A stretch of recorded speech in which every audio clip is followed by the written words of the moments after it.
আসসালামু আলাইকুম আফুরা ভাইয়ার আপনারা বেঁকে ভালো আছেন নি আই তো আলহামদুলিল্লাহ অনেক ভালো আছি। তো আইজ গায়ে অনেকগুলো অনেক সুন্দর একটা ব্লগ লই চলে এসেছি হুরা ব্লগ কান চাইয়েন আশা করি অনেকটাই ভালো লাগবো। তো আইজ গা বেন্না ঘুমের উড়ানো হরেতে হুরা আকাশ মেঘগুলো রয়েছে, মানে মেঘনার সম্ভাবনা আছে। তো আমি চলে গেছি কাঠগুলো দোয়ালা করাল্লাই হাঁড়ি পাতিলগুন মাজিয়ে লিখতে আসি।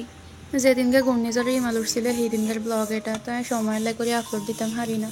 আমগমি দিয়ে ঘূর্ণিঝড়ে তেমন কোনো ক্ষয়ক্ষতি হয় না, শুধু কিছু গাছপালা টাইলা টুইলা ভাঙছে। আর মোবাইলে দেখলাম কত মানুষের কত কষ্ট হয়েছে, কত ক্ষয়ক্ষতি হয়ে গেছে, মানুষের ঘর বাড়ি সব কিছু নষ্ট হয়ে গেছে। এর হরে কিছু মানুষে দেখছি ঘূর্ণিঝড় উড়ার আগে কক্সবাজার চলে গেছে ঘূর্ণিঝড় চাইতে বলি, মানে এটাও কি পরিমাণে উলালে বা চিন্তা করে উলালে উলালে কক্সবাজার চলে গেছে ঘূর্ণিঝড় চাইতে বলি। যেগুন ঘূর্ণিঝড় উপভোগ করতে বলি কক্সবাজার গেছে সেগুন আসলে মানুষের কাতারে হয় না। তো অনেক বেশি বকবক করে ফেলেছি, এবার মূল ভিডিও চলিয়ে মেগাইনে আগে আগে কাঠপুরতে সব দোয়ালা শাড়ি চলিয়েছি, চাল দিয়ে হেলাইছি, তারপরে মাংস টাংস দিয়ে হেলাইছি, আর হাঁড়ি পাতিল সব ধুই টুই চলিয়েছি। মেঘ শুরু হয়ে গেছে গা বাইরে। তো আজকে মেঘাইয়ে দিয়ে মেহরিমার বাবা আর করতে আছে ঘরের মেয়েদি রান্না করতে বলি গ্যাসের চুলত। তাই কি বুঝি বারে চলিয়েছি রান্দার লাই মেঘের লাই করে ঠিক মতো আগুনও ধরাইতে হেঁটেছি না, শুধু দমাইতে আছে। আজকে আগুন ধরাইতে ধরাইতে আর অনেক সময় লাগে গেছে, কারণ প্রায় 12টার বেশি বাজে আর রান্নার অনেক দেরি হয়ে গেছে।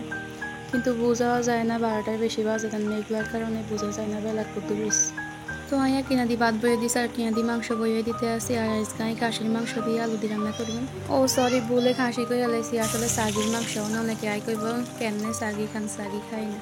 বাজার তাদিন কি নিয়ে আনেন কইতে পারবেন কোনটা খাসির মাংস কোনটা সাগির মাংস। আই যতটুকু জানি খাসির মাংস আর সাগির মাংসের মধ্যে কোনো পার্থক্য নেই। মানুষে যেভাবে না করে আমরা সাগির মাংস খাই না, এই না হই না। বাজার তাই কুড়ি না মাংস কিনে আনতে গেলে খাসির মাংস কই সাগির মাংস ঢুকাইতে দেখতে তো আর কইতে পারেন না কোনটা খাসি আর কোনটা সাগি। তো মাংস তো আপনারা ব্যাকে রাঁধতে পারেন, তারপরে আপনাদের লগে কেন রাঁধি কদ্দু শেয়ার করি। প্রথমে তেলের মধ্যে পেঁয়াজ দিয়ে দিই, তারপরে আদা রসুন দিয়ে দিছি, আবার হলুদ দিয়ে দিছি। এই দিলে অনেকক্ষণ ধরে বাজি এটির কাঁচা গন্ধটা উড়ে হেলাইতে হইব। বাইরে মেঘ হইতে আছে, ঠান্ডা ঠান্ডা পরিবেশে বই বই রাঁধতে ভালো লাগতেছে, তবে সমস্যা হয়েছে আগুন বারবার নিয়ে যায়। ওই যে এটা বন্ধু চুলা দেন পাইপের মুখ বাইরেতে একটু একটু করে পাইপের ভিতরে পানি ঢুকে, ওই যে চাই ওই পানি ঢুকতে আছে পাইপের ভিতরে, এটার লাই ঘুরি ঘুরি আগুন বন্ধি যায়। দৌড়ে ঘুরি ঘুরি ভুল কথা কই হেলাই আগুন বন্ধে না, আগুন তো নিবি যায়। স্নান আমগামের দিকে বৃষ্টি বা হালকা বাতাস কি সুন্দর দেওয়া যায়, আর এই মুহূর্তে কত মানুষের কত ক্ষতি হইতে আছে।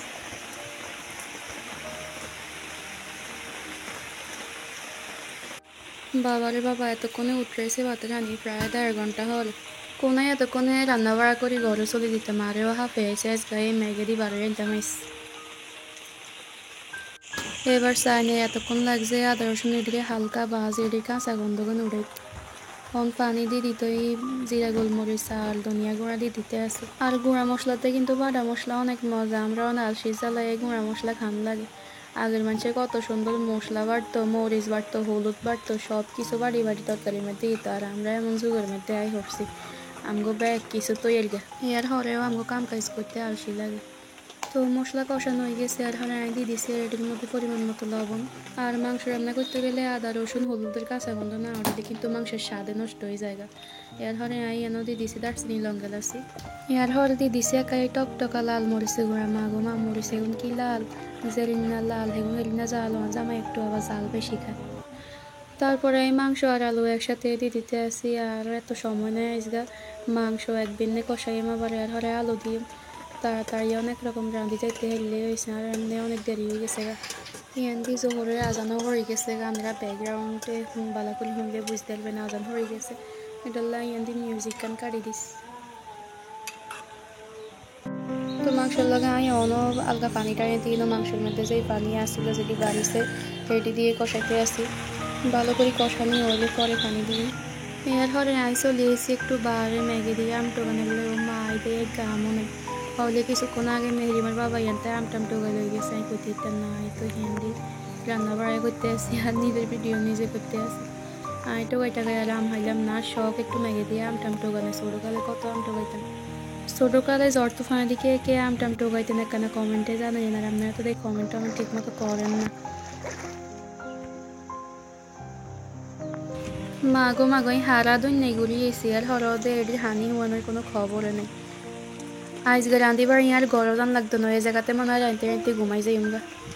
কত বেটা করে দেই বোর একটু রান্দার দেরি হইলে কি চিল্লা চিল্লি লাগাই দেয় অন রান্দা হয় ননি খাইব কোন সময় এত দেরি হইলে কেমনে হইব দৈন্য চিল্লা চিল্লি করে বোর যদি একটু নুনের তাই চুন বেশ কম হয় রান্দার একটু দেরি হয় বিশেষ করে আয় এই বিষয়টাই দেখছি রান্দার দেরি হইলে বউ করে অনেক চিল্লায় মানুষ কিন্তু আর যদি রানতে রানতে একেবারে সাইডটাও বাজে যায় তবু হেলিমার বাবার মুখেতে এটা বাড়ে না তোমার কি অনেক রান্না বাড়া হয় না আর এমনি তো আর রান্না বাড়ার তেমন দেরি হয় না বেশিরভাগ 12টার ভিতরে বা 1টার ভিতরে রান্না করি হলেই আর মাঝে মধ্যে হয়তো কুচির দেরি হয়ে যায় মানুষের না চিল্লাচিল্লি করে না নিলে আমার বাবা কোনো সময় সব বিষয়ে চিল্লাচিল্লি করে না তো এতক্ষণে মাংস গান কষানি হয়েছে অন পানি দিতে আছে আর পানির পরিমাণ একটু বেশি দিয়েছি কারণ হয়েছে যেন হাড় বেশি আর হাড় যদি সিদ্ধ না হয় তাহলে আর কাছে ভালো লাগে না কারণ আমি হাড় খাবে আপনারা আবার মনে করবেন না ডাকা ডাকা জাম্বুর এখন সিমে খেলাইতে আসি আমি আসলে কিন্তু একটু দূরে দূরে সাইডতে আসি ম্যাগে ভিজি এখন কি সুন্দর রয়েছে তবে দুঃখের বিষয় হয়েছে এই বাড়িতে জাম্বুরা আমরা কেউই খাই না কিছু বেশি হলায় কিছু মানুষের এনে দিয়ে দেয় এমন নয় জাম্বুরা এখন স্বাদ নাই বা মিষ্টি নেই আসলে জাম্বুরা ঠিকই আছে তবে আমাকে কারোর কাছে ভালো লাগে না আর আসল কথা হয়েছে যাদের বাড়ির যেটা আছে হাতের কাছে এটার কদর নেই তো ভাত রান্না হয়ে গেছে আইন দি ভাতের মার গালিয়ে লেছে আর মাংস রেডি অন হয় না বৃষ্টিতে আরও প্রচুর বাড়ি গেছে গা মনে হয় মাংসকে না আনি অন গড়ের চুলার মধ্যে বইয়ে দিতে হইব তো আপনার কাছে একটা রিকোয়েস্ট আপনারা যারা যারা এই ভিডিও কান লাস্ট পর্যন্ত চাইছেন তারা চ্যানেল কান ইউটিউবতে দেখলে সাবস্ক্রাইব করে দিয়েন আর ফেসবুকতে দেখলে পেজকে ফলো করে দিয়েন আর টিকটকতে দেখলে লাইকে ফলো করে দিয়েন অবশ্যই আর ভিডিও কান ভালো লাগলে লাইক কমেন্ট শেয়ার অবশ্যই করবেন তো আজকের ভিডিও এই দূরে কত হইব আগামী ভিডিওতে এই পর্যন্ত ভালো থাকেন সুস্থ থাকেন আল্লাহ হাফেজ।